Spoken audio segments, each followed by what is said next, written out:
नमस्कार, बहुत स्वागत आपका। मैं हूं आपके साथ मनूरा सक्सेना। बिहार महाराष्ट्र वाली राजनीति फिर हुई तो तमिलनाडु में बन जाएगी नई सरकार। ताकते रह जाएंगे थलापति विजय।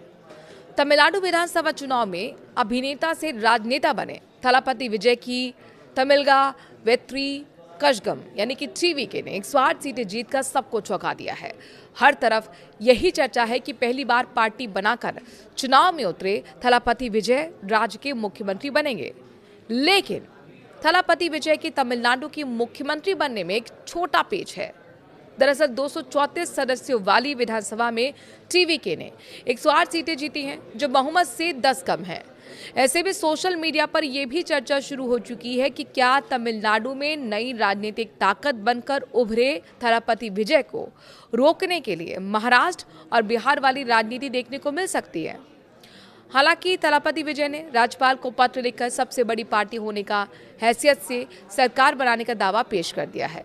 टीवीके ने सदन में बहुमत साबित करने के लिए 2 सप्ताह का समय मांगा है। महाराष्ट्र वाला खेला हुआ तो कैसे सरकार बनाने से चूक जाएंगे थलापति विजय, ये समझिए। बात 2019 के महाराष्ट्र विधानसभा चुनाव की है। चुनाव में बीजेपी और शिवसेना ने मिलकर लड़ा था। रिजल्ट आया तो बीजेपी को सबसे ज्यादा 105 सीटें मिली, सहयोगी शिवसेना को 56 सीटें मिली। इस हिसाब से इस गठबंधन के पास बहुमत के नंबर 145 से कहीं ज्यादा 161 विधायकों का समर्थन प्राप्त हुआ था। लेकिन सरकार गठन से ठीक पहले मुख्यमंत्री पद की डिमांड को लेकर शिवसेना ने बीजेपी का साथ छोड़ दिया। इसके बाद Shiv Sena 56 plus, NCP 54 plus, Congress के 44 विधायकों ने मिलकर नई सरकार का गठन बना लिया। गौर करने वाली बात यह थी कि शिवसेना की पूरी राजनीति कांग्रेस और एनसीपी की विचारधारा से किसी भी तरह मेल नहीं खाती थी। लेकिन देश की जनता ने इस राजनीतिक घटनाक्रम को देखा और महाराष्ट्र में सबसे ज्यादा सीटें जीतने वाली बीजेपी सत्ता से बाहर रह गई थी। उधर बिहार में नीतीश लालू भी ऐसा कुछ कर चुके हैं। इसी तरह का घटनाक्रम बिहार में भी देखा जा चुका है।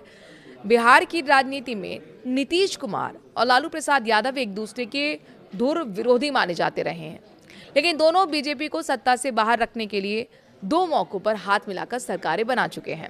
हालांकि दोनों ही मौकों पर नीतीश कुमार कुछ महीने आरजेडी के साथ सरकार चलाने के बाद रिश्ता तोड़कर दोबारा बीजेपी के साथ आकर सरकार चलाते दिखे। टीवीके के पास सरकार बनाने का फॉर्मूला क्या है, ये समझ लीजिए। फिलहाल टीवीके के पास 108 विधायक हैं, जिसमें पार्टी प्रमुख थलापति विजय खुद 2 सीटों से विधायक है। इस वजह से उन्हें एक सीट छोड़नी होगी, जिससे टीवीके के पास 107 विधायक बचेंगे।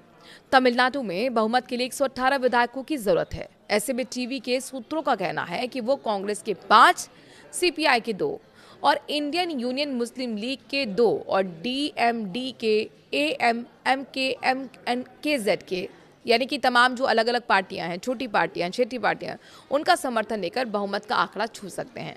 जानकार मानकर चल रहे हैं कि थलापति विजय आसानी से बहुमत के लिए विधायकों का जुगाड़ कर लेंगे। थलापति की सत्ता से दूर रखने का फॉर्मूला क्या है, ये भी समझिए।